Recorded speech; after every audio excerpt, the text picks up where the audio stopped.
Our guest preacher today is someone that is very, very special to me. And in many ways, she is one of the main reasons why I am here today in this church and why I joined the United Church of Christ.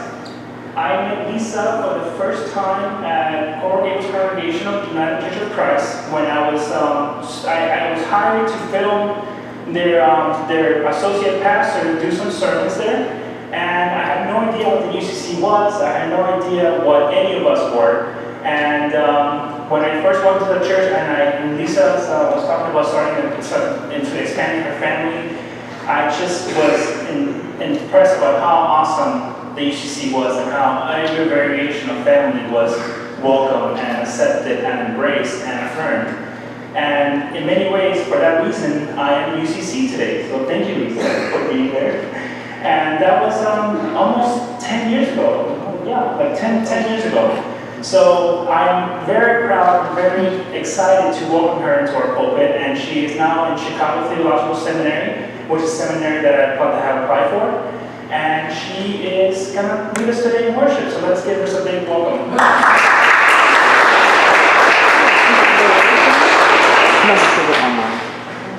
Thank you. Good morning.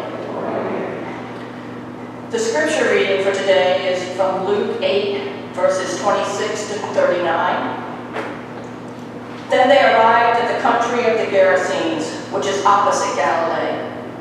As he stepped out on the land, a man of the city who had demons met him. For a long time he had worn no clothes, and he did not live in a house, but in the tombs. When he saw Jesus, he fell down before him and shouted at the top of his voice, "What have you to do with me, Jesus, Son of the Most High God? I beg you, do not torment me." For Jesus had commanded the unclean spirits to come out of the man. For many times it had seized him. He was kept under guard and bound with chains and shackles, but he would break the bonds and be driven by the demons into the wilds. Jesus then asked him, "What is your name?" He said, "Legion," for many demons had entered him. They begged him not to order them back into the abyss. Now there on the hillside, a large herd of swine was feeding, and the demons begged Jesus to let them go into these. So he gave them permission. Then the demons came out of the man and entered the swine, and the herd rushed down the steep bank into the lake and was drowned. When the swineherds saw what had happened, they ran off and told it to the city and the country. Then people came out to see what had happened, and when they came to Jesus, they found the man from whom the demons had gone, sitting at the feet of Jesus, clothed and in his right mind, and they were afraid. Those who had seen it told them how the one who had been possessed by demons had been healed. Then all the people of the surrounding country of the Gerasenes asked Jesus to leave them, for they were seized with great fear. So he got into the boat and returned. The man from whom the demons had gone begged that he might be with him, but Jesus sent him away, saying, "Return to your home and declare how much God has done for you." So he went away, proclaiming throughout the city how much Jesus had done for him. Please pray with me. May the words of my mouth and the meditation of all our hearts be acceptable in your sight, O God, our strength and our Redeemer. Amen. My soul wept when I walked into the sterile hospital room where my then partner sat slumped, rocking herself on a hard wooden rectangular box with no blankets or pillows. She looked up at me with anger in her eyes, and I instantly knew what was coming. This was my fault. The sobbing that she'd been doing continually for the past 2 days had stopped, and what remained of the tears were dry streaks running down her face. When she spoke, her angry words came out in a jumble. Committed, can't care for myself, hungry, Baker acted, home,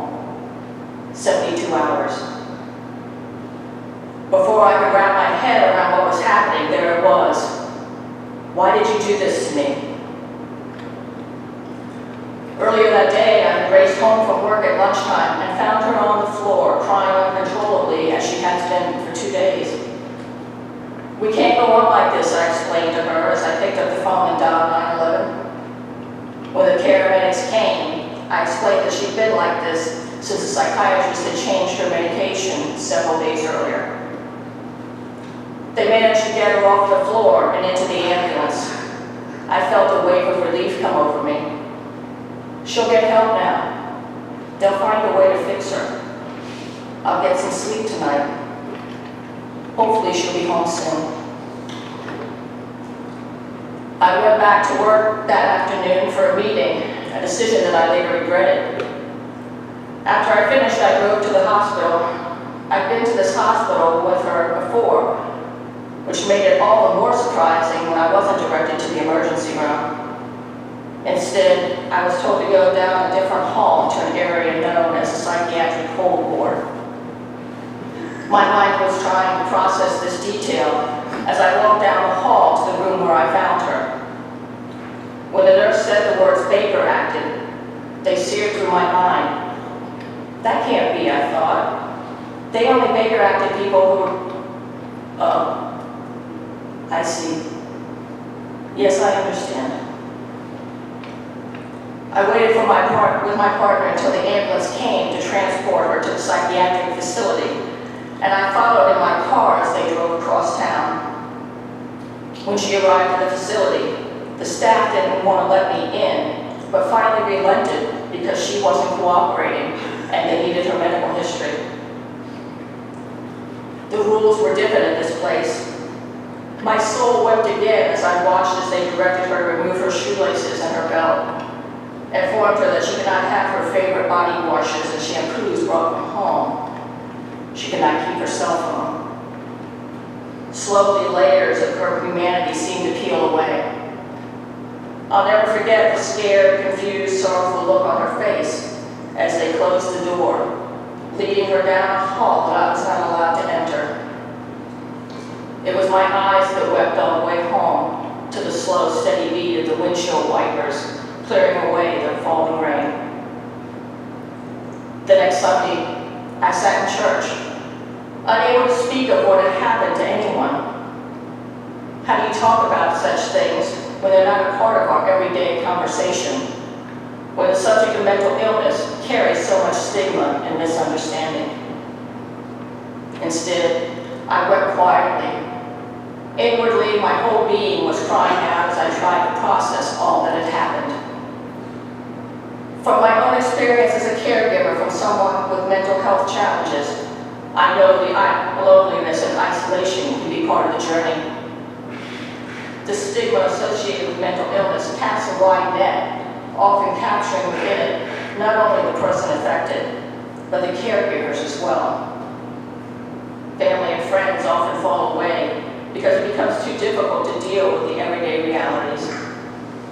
In my case, I found myself unable to let people close to me for fear of exposing just how chaotic my own life had become as I responded to each new crisis. The National Alliance on Mental Illness reports that 1 in 4 adults in America have a mental health condition. 1 in 25 live with serious mental illness. Every week, there's people in the pews of our churches that are touched by mental illness. There are people who quietly suffer with depression, anxiety, brain injury, dementia, grief, stress, and addiction. Many suffer in silence, afraid that their secret will be discovered by family, friends, or co-workers who will ostracize them. Others serve as caregivers, family members and friends who try to help navigate through a mental health system that is truly broken. I find that today's scripture is particularly relevant in the life of Jesus' ministry with regards to mental health. I break it down into 2 parts. The first part focuses on Jesus' healing of the possessed man that had been living as an outcast among the tombs by casting out his demons. We know that in ancient communities, People who suffered from mental illness were thought to be possessed. Often, they were banished from their communities out of fear, forced to live as outcasts and to fend for themselves. The important part of this scripture is to show that the love and compassion of Jesus knows no boundaries. Inclusion means everyone, including those who suffer from mental illness. Had Jesus simply driven out the demons from this man's body, this event would have been reported as yet another miraculous healing performed by Jesus, which in and of itself, of course, is pretty amazing. However, in this instance, it was important to those that recorded this story that it not end with the healing itself, since that would left uncomfortable questions lingering with regards to the eventual fate of this man. Would he have simply remained a social outcast, living among the tombs for the remainder of his days, excluded from participation in society, a situation that most certainly would have left him vulnerable, alone, and susceptible once again to the return of the demons that had tormented him. Instead, it was important to emphasize that Jesus not only healed this man's body and mind, but he made this man whole again by sending him back into the embrace of the community, breaking down the barrier to his full inclusion in the life of that community. In so doing, Jesus calls on the church to be the community that embraces the outcast, a place of extravagant welcome for all of God's children, including those with mental illness. John Swinton, a theologian who has worked extensively with people who have mental health challenges, speaks of the church as a place where people can be rehumanized through the radical friendship modeled by Jesus, lived out in critical solidarity with people who are dealing with mental health challenges and their caregivers.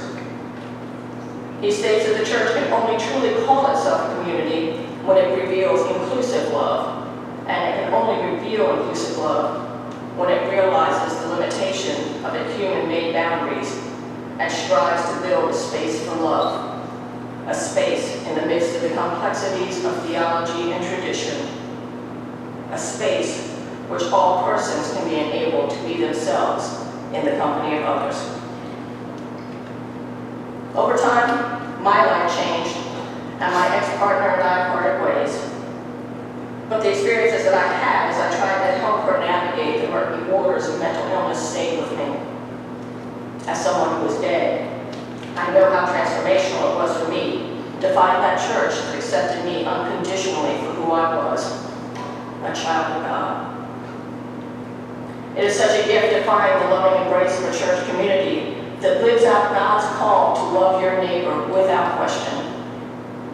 It would be because of my own experience of acceptance that I knew that the church could do more to become a community where those with mental health challenges and their caregivers could be welcomed and nurtured just as I was. What I found was that the United Church of Christ was already several steps ahead of me, thanks in a large part to the work of Reverend Alan Johnson.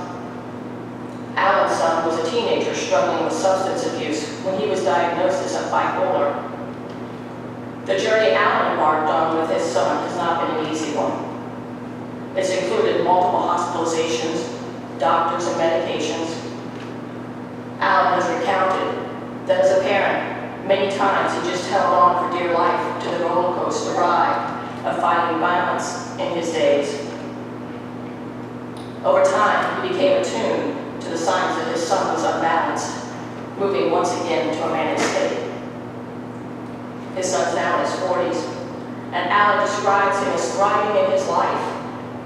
He's married and has a healthy job. He's witty and funny and sensitive and compassionate. And yet Alan is ever vigilant to the signs that something is amiss. Through his own experience, Alan has learned about the importance of having a supportive community for those suffering from mental health challenges. As a member of a church in Colorado, Alan began a mental health ministry to provide support and education regarding mental health challenges within that community. Over time, the idea grew to the point where Alan became the primary sponsor of the UCC-wise resolution, which was adopted at Synod in 2015. It calls our congregations to become welcoming, inclusive, supportive, and engaged with regards to those suffering from mental health challenges. The Spirit was moving through Alan, touching his heart, nudging him to use his experience to help benefit the lives of others who are dealing with mental health challenges. The work of the WISE ministry that Alan began has been transformational. Much like churches that became open and affirming, sent a sign out to the community that they were a safe, supportive, and inclusive place for the LGBT community. The WISE ministry is helping to create that same supportive space for people with mental health challenges and their family. There are currently 9 churches in the United Church of Christ that have declared themselves to be WISE congregations, including my home church, Coral Gables Congregational. The more mental health is being discussed in our congregations, the more people are opening up to share their own experiences. As the coordinator of our mental health ministry, I can attest to the beauty of seeing people begin to open up about their experiences and make connections with others who have traveled, who are traveling on the same road that they are. I think back on my own experience and what a difference it would have made if mental health had been part of the ongoing conversation of our church at that time. There's much work to be done to eliminate the stigma attached to mental illness. I believe that the church is a special place to begin these conversations. It is here that we can work to deconstruct the bad theology that has often associated mental illness with sinfulness and which serves to separate people from a God that loves them unconditionally. It is here that we can turn a page and offer an extravagant welcome to all of God's children by removing the barriers and obstacles that seek to turn difference into exclusion. It is here that we can be the expression of the love of Jesus by reaching out our hands in radical friendship and becoming the community that Christ calls us to be. May it be so. Amen.